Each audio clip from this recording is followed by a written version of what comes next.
न्यायालय जाने में पहले तो यह प्रक्रिया विचित्र थी कि बिल के समय ही कुछ लोग न्यायालय पहुंच गए जो संवैधानिक दृष्टि से नहीं जाता और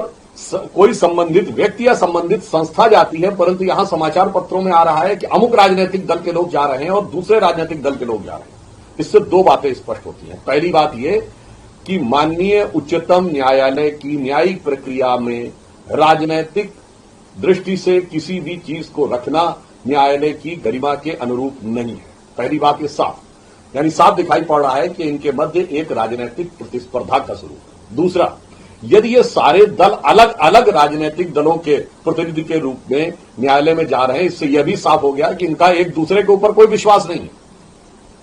या फिर ये एक दूसरे से प्रतिस्पर्धा में लगे। इसलिए मैं उन सभी राजनीतिक दलों से कहना चाहूंगा, जब एक बार आप माननीय उच्चतम न्यायालय तक जा चुके हैं तो वहां पर न्यायिक प्रक्रिया की गरिमा को ध्यान में रखते हुए राजनीतिक बयानबाजी से बचने का प्रयास करना चाहिए और नाना प्रकार की राजनीतिक बयानबाजियां करना न सिर्फ गरिमा के प्रतिकूल है न्यायालय की, परंतु इसके साथ साथ आपने अभी तक की जो संवैधानिक प्रक्रिया है उसकी गरिमा के भी प्रतिकूल है। और मुझे यह पूर्ण विश्वास है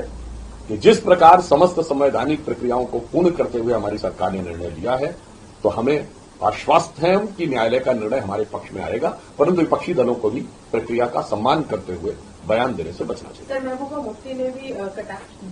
sir Mehbooba Mufti has also attacked MP government saying that they should learn from Tamil Nadu government who is opposing Waqf bill and her daughter has also attacked mister Kiren Rijiju who is in Jammu and Kashmir and there was a video that came out of Omar Abdullah and Rijiju walking together saying that how can we expect any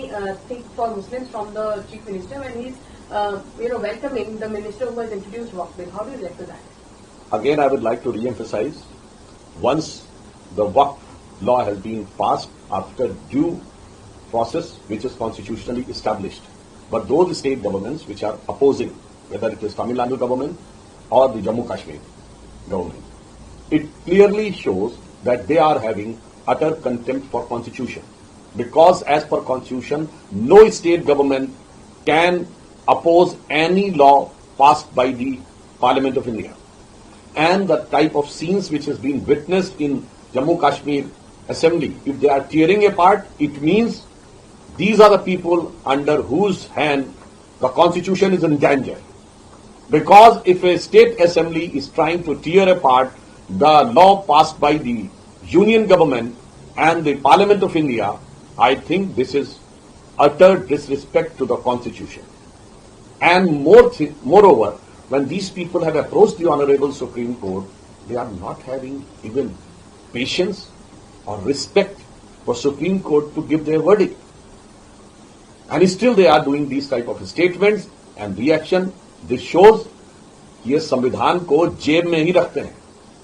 ये संविधान को जेब में निकाल के जो दिखाते हैं, इसका अर्थ हो गया संविधान इनकी जेब में चाहिए इनको, means they want to interpret and use Constitution as per their convenience, not as by the procedure and law established.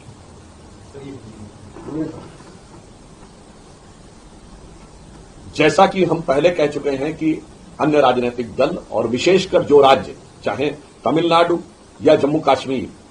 जो कि इस बिल के विरोध विधानसभाओं में कर रहे हैं, यह दर्शाता है कि वह संविधान की भावना को ध्वस्त कर रहे हैं। क्योंकि संविधान के अनुसार संसद के द्वारा पारित किसी भी कानून के बारे में किसी राज्य विधानसभा को किसी भी प्रकार की विपरीत टिप्पणी करने का अधिकार नहीं है। इससे बहुत साफ हो जाता है देश की जनता के सामने कि संविधान किनके हाथों में खतरे में है। और जम्मू कश्मीर विधानसभा में जिस प्रकार से बिल फाड़ा गया है, मैं कह सकता हूं कि यह संविधान की मूल भावना को तार तार करने जैसा है, क्योंकि एक स्थापित व्यवस्थित प्रक्रिया के द्वारा संपूर्ण संवैधानिक आवश्यकताओं को पूर्ण करते हुए पारित कानून के विरोध में किसी राज्य विधानसभा के अंदर इस प्रकार का दृश्य बहुत साफ दिखाता है कि इन लोगों के हाथों में कानून खतरे में है। और ये लोग जो कानून की किताब जेब में रखते हैं, ये साफ दिखा रहा है कि कानून को जेब में ही रखना चाहते हैं। ये संविधान की पुस्तक जेब में रखते हैं, दर्शाता है कि कानून और संविधान को जेब में रखना चाहते हैं, अर्थात इन्हें संविधान अपनी मर्जी के हिसाब से चाहिए, व्यवस्था और प्रक्रिया के अनुसार नहीं।